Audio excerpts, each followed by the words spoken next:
इससे अच्छा रस, इससे अच्छी मिठास किसी फल में नहीं है जो इस फल में है। जो कौन सा फल है? मुहुरहो रसिका भविवागवत भागवतम।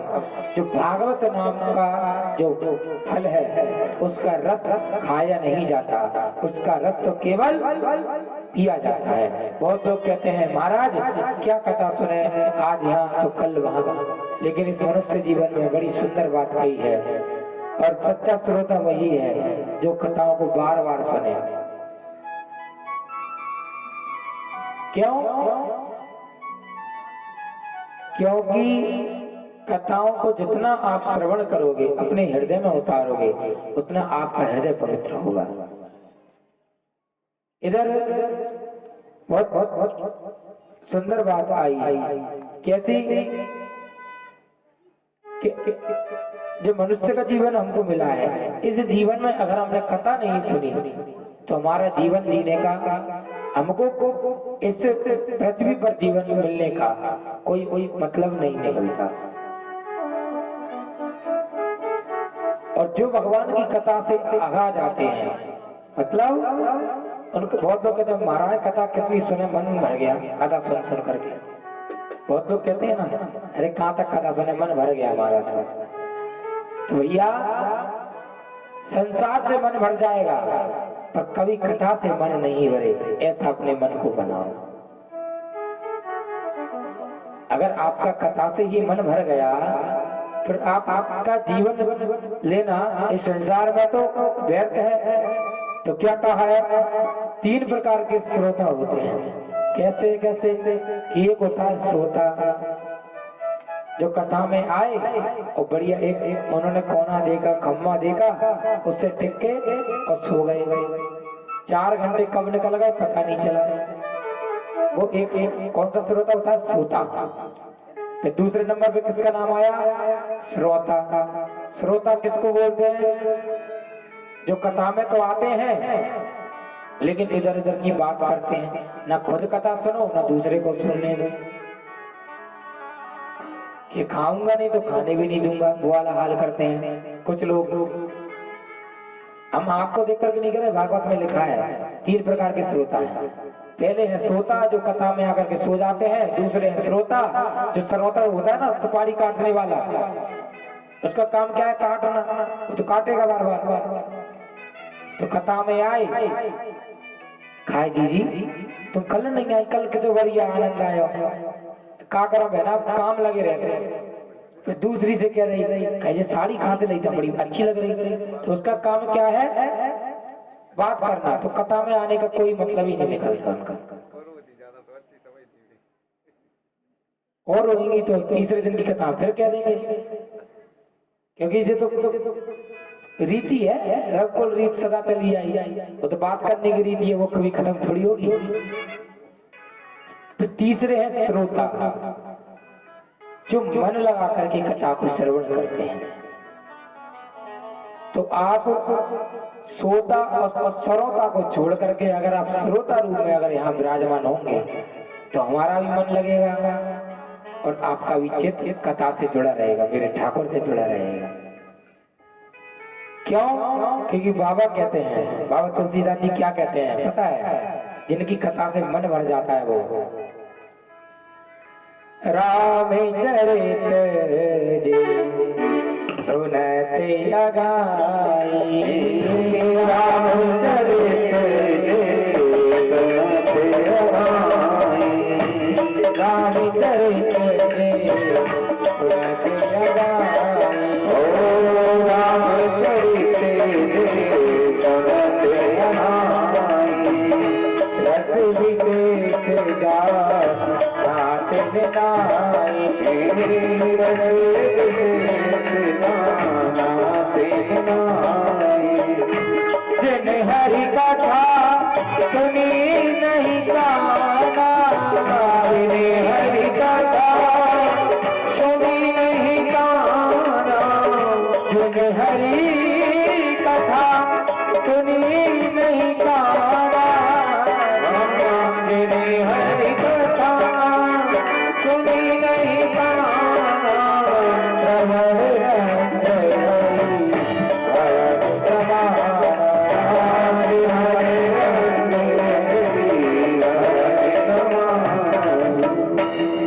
क्या लिखा है बाबा ने रामचरितमानस में कि रामचरित जे सुनत अगाई, जिनका राम कथा से, कृष्ण कथा से, देवी कथा से, शंकर कथा से अगर वह अघा गई हो, बहुत कहते ना, अरे भैया बहुत सुन ली कथा, कहाँ तक सुने, मन भर गया कथा सुन सुन करके। और तो क्या होता है उनका, रस विशेष जाना तिन नाई, उनको कथा का रस का मतलब ही नहीं पता कि उनकी कथा में जो रस बरसता है वो रस रस कैसा लगता है।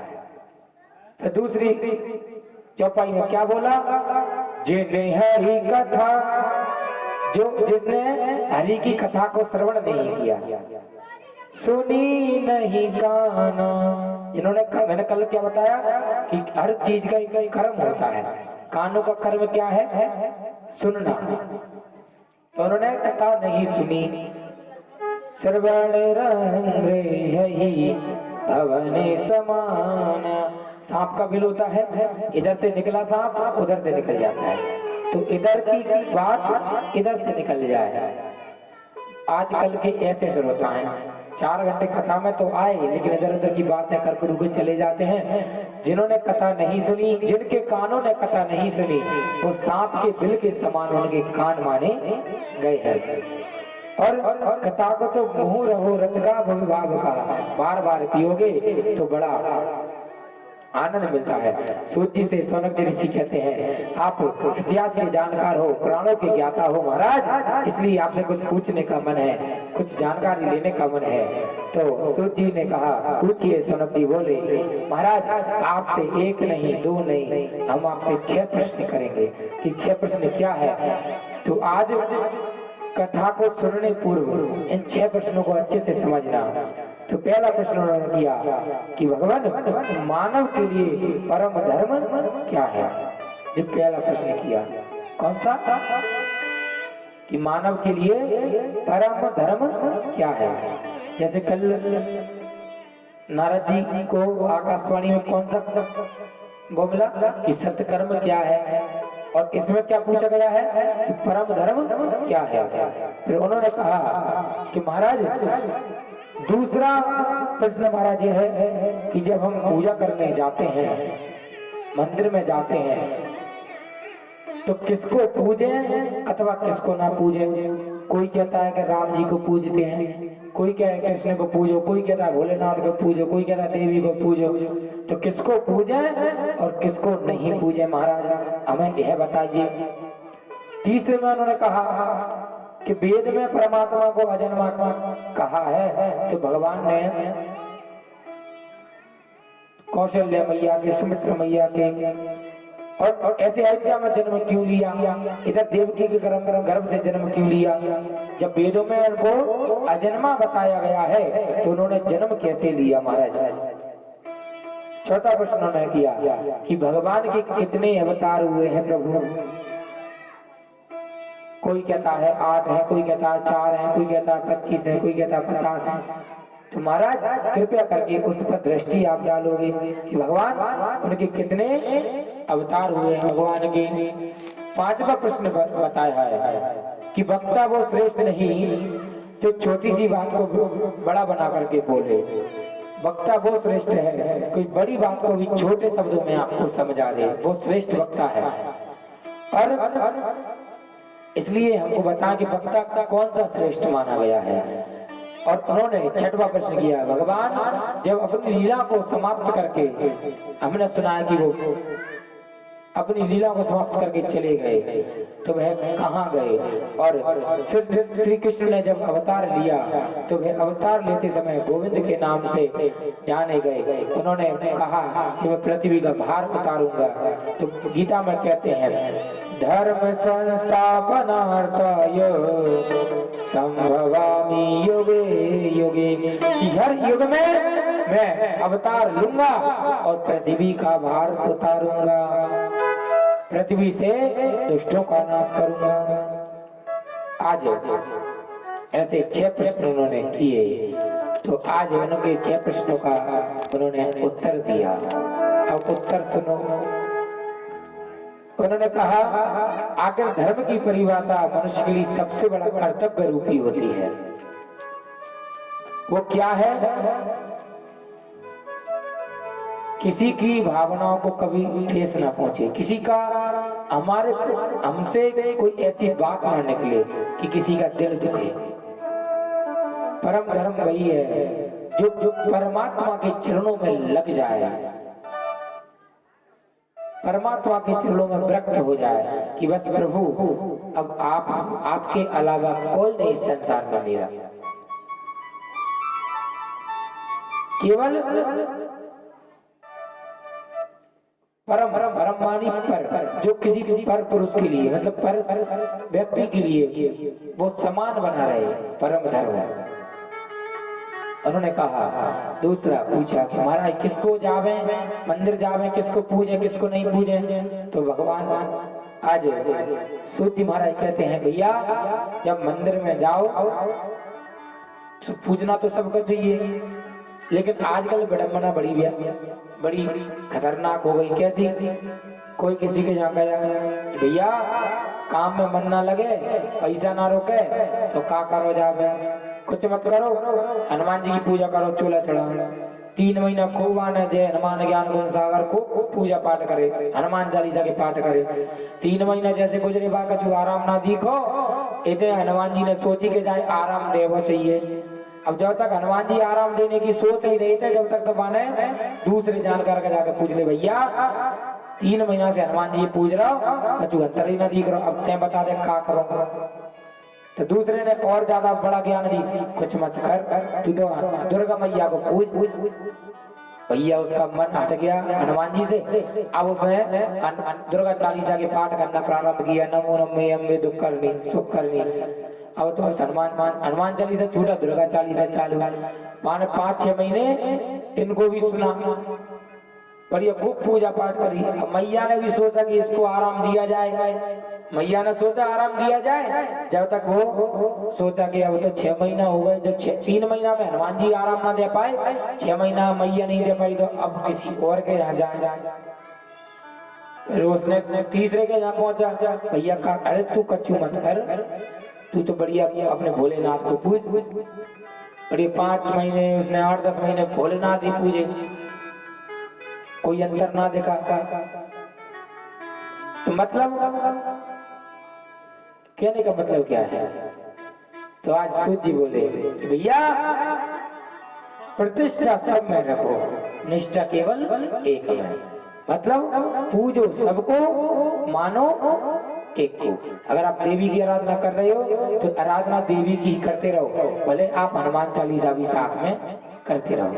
हनुमान जी को भी पूजो, वो भी कलयुग के राजा है। दुर्गा जी को भी पूजो, कुल देवी को ही पूजो, कुल देवताओं को ही पूजो, लेकिन प्रतिष्ठा सब में, निष्ठा केवल एक में। अगर आपको पता है कि भोलेनाथ हमारी नैया को पार लगाएंगे तो पूजो सबको। इस मंदिर पे आओगे तो आप दुर्गा जी को ही पूजोगे, हनुमान जी को ही पूजोगे। पूजो सबको, प्रतिष्ठा सब में, निष्ठा केवल एक में। क्यों? कि मन तो बड़ा बेकार है। कैसा है मन हमारा? मन कैसा है? सुनना, मन कैसा है? कुत्ते की तरह है। किसकी तरह? कुत्ते की तरह। मन कुत्ता दर दर फिरे, दर दर दूर दूर होए। कैसा है? एक कुत्ता होता है, कुत्ता आज 3 दिन हो गए किसी के द्वारे पर बैठा है। अब जो मकान मालिक है, उस घर के जो मालिक है, उसने सोचा कि बेचारा 3 दिन से कुत्ता बैठा है, इसको कुछ खाने के लिए दिया जाए। जब तक वो खाने के लिए लेकर ही आने वाला था, जब तक कुत्ते ने सोचा 3 दिन से बैठा कुछ खाने को नहीं रहा, वो दूसरे द्वारे पर बैठ गया। उसने सोची अच्छा मतलब बैठ कर मेरे द्वारे पे था, अब वहां पहुंच गया, अब तो रोटी मैं भी ना दूं। घर कट गया, उसको रोटी नहीं मिली। वो दूसरे दिन भी दूसरे के द्वारे पे भी 3-4 दिन बैठा, उसको वहां भी रोटी नहीं मिली। वो चौथे तीसरे के द्वारे पहुंच गया। क्या हो गया? मन कुत्ता दर दर फिरे, दर दर मतलब द्वार द्वार पर, दर दर दूर दूर होए, दूर होता जा रहा है। फिर क्या बोला, एक ही दर को हो रहे तो दूर करना को। अगर वो एक ही द्वारे पर अगर माथा टेकता रहेगा तो भगवान हो या किसी इंसान का घर हो उसको कभी दूर नहीं करेगा। इसलिए अपने मन को केवल एक ही में लगाओ, प्रतिष्ठा सब में रखो, निष्ठा केवल एक में। आज उन्होंने कहा कि भगवान ने जन्म लिया या ये अजन्मा है तो इसने जन्म कैसे लिया।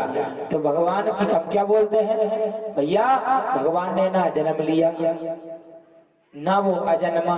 भगवान क्या होते हैं, भाई प्रकट कृपाला दीन दयाला।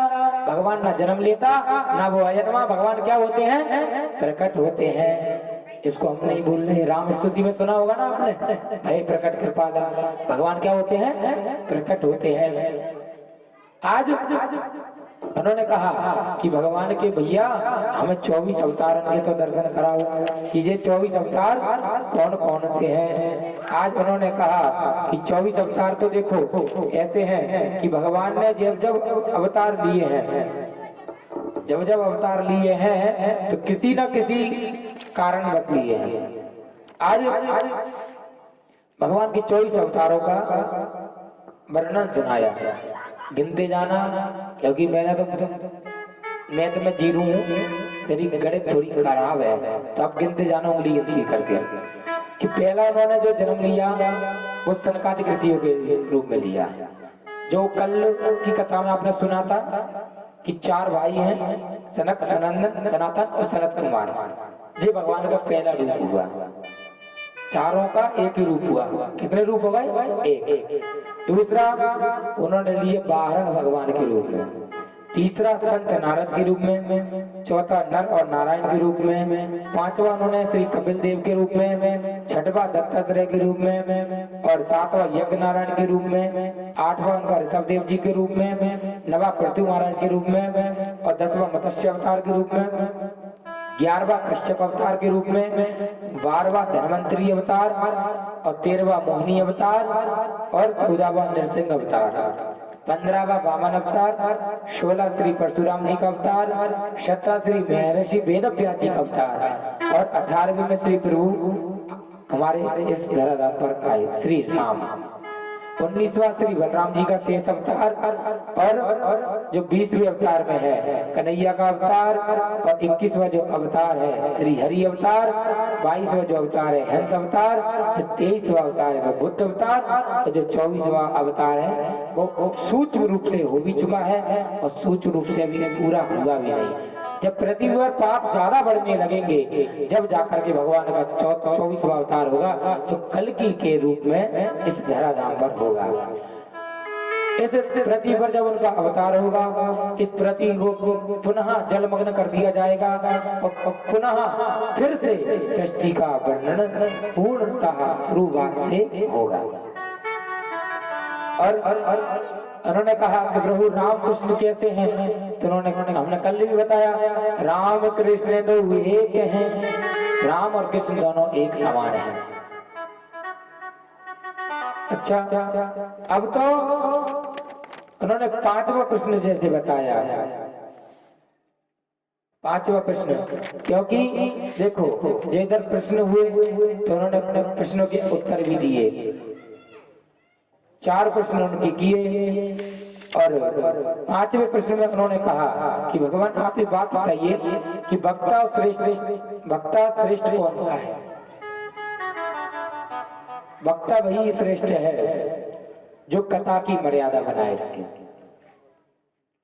और श्रोता कौन सा श्रेष्ठ है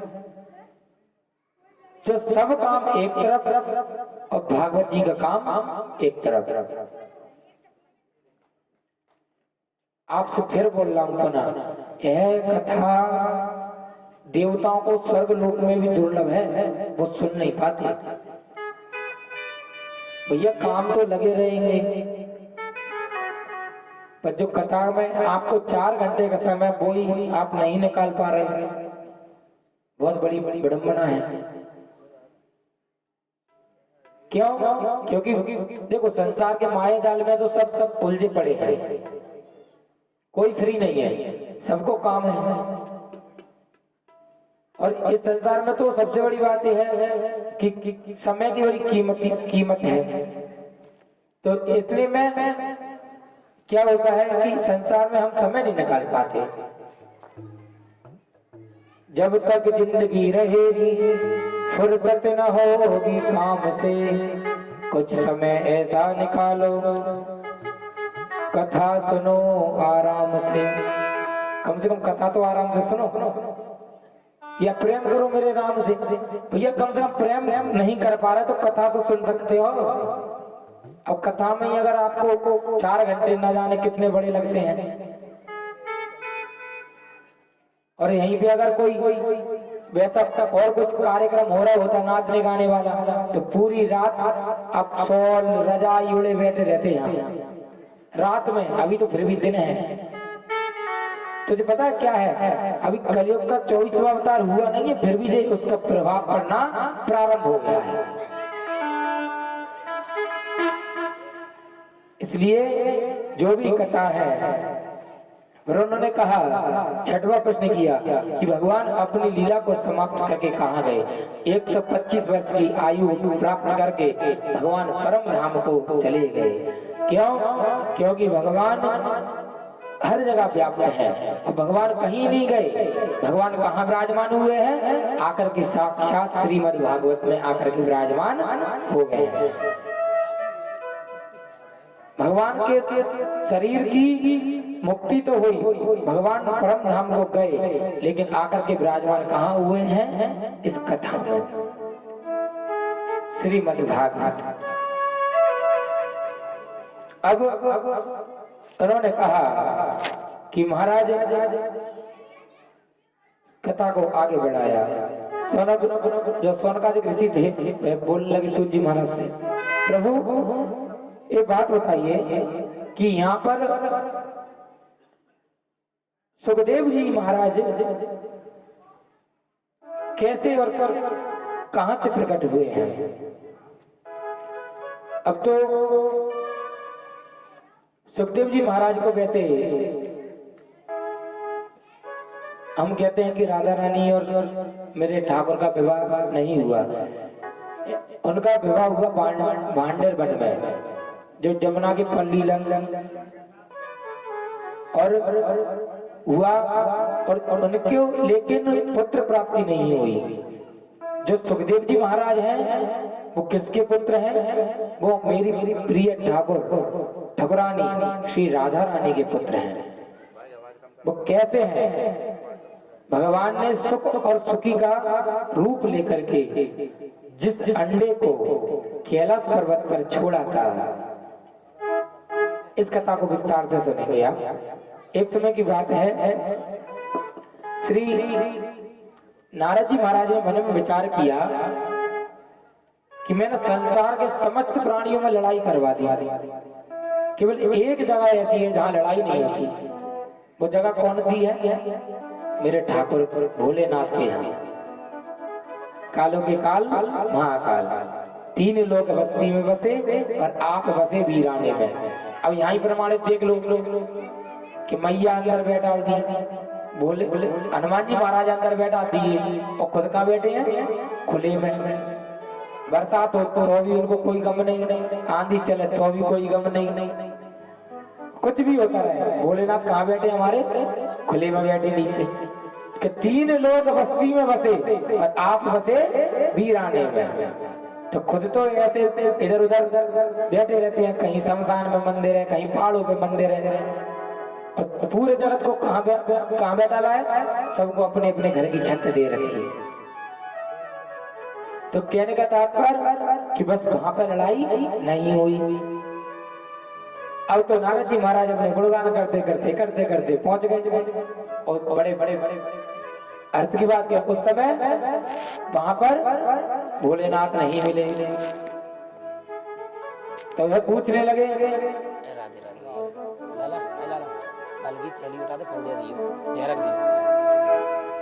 अब उन्होंने क्या किया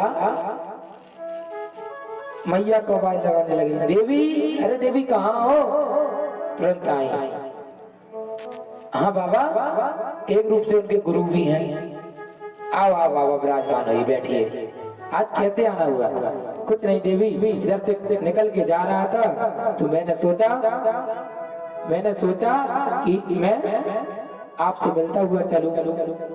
अरे बाबा, बड़ी कृपा हुई, आप आए। बोले बाबा नहीं दिखाई दे रहे, कहाँ को गए? तो क्या बोला? अरे अरे यहीं कहीं डोल रहे होंगे।